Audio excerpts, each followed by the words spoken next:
Guys, ada yang masih suka ngebandingin diri dengan orang lain nggak? Entah itu ngebandingin soal pencapaiannya, kisah hidupnya, nasibnya, atau apapun itu deh. Yang intinya tuh membuat kita ngerasa kayak masih kurang aja gitu dari apa yang orang lain udah lakuin dan orang lain milikin. Nah jujur, aku sendiri pun masih sering banget nih ngebandingin diri aku dengan orang lain, ya tentang apapun itu. Dan aku yakin masih banyak juga kok orang di luar sana yang melakukan hal yang sama juga nih kayak aku. Nah sebenarnya hal ini tuh wajar nggak sih? Boleh juga nggak sih kita ngelakuin hal ini? Dan kira-kira apa ya pengaruhnya?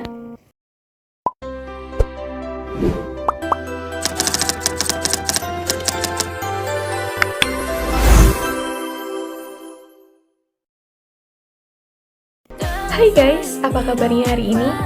Di episode 5 ini, aku mau sharing tentang gimana sih cara yang tepat untuk kita ngebandingin diri dengan orang lain.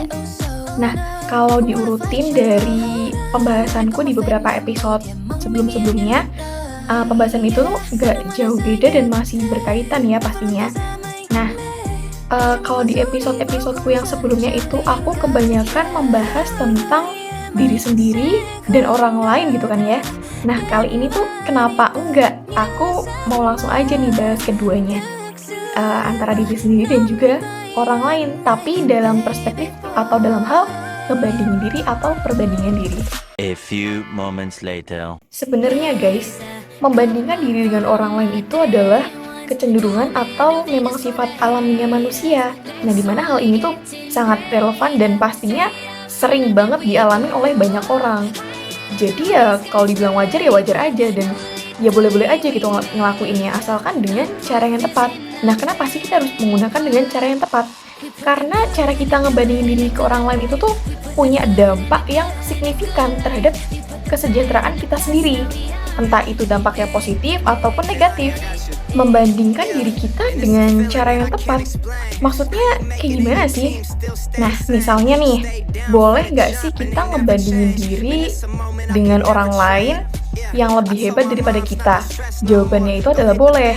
Asalkan ketika kita membandingkan diri dengan orang lain tuh kita jadi terinspirasi untuk jadi jauh lebih baik, bukan malah jadi overthinking atau bahkan malah menjadikan diri kita stres sendiri gitu karena mikirinnya kok aku gak bisa kayak orang itu ya gitu kan.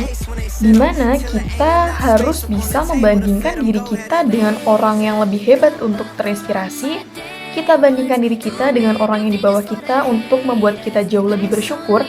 Dan kita harus bisa nih membandingkan diri kita dengan orang sekitar kita untuk kita bisa termotivasi untuk terus maju.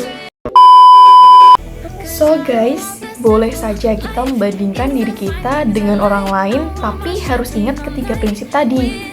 Ketika ada orang yang lebih sukses, justru kita harusnya terpacu nih untuk gimana ya supaya saya bisa jadi kayak dia misalnya. Nah, jadi ketika itu bisa membuat kita terinspirasi, itu akan lebih jauh memberikan dampak yang positif terhadap kesejahteraan kita.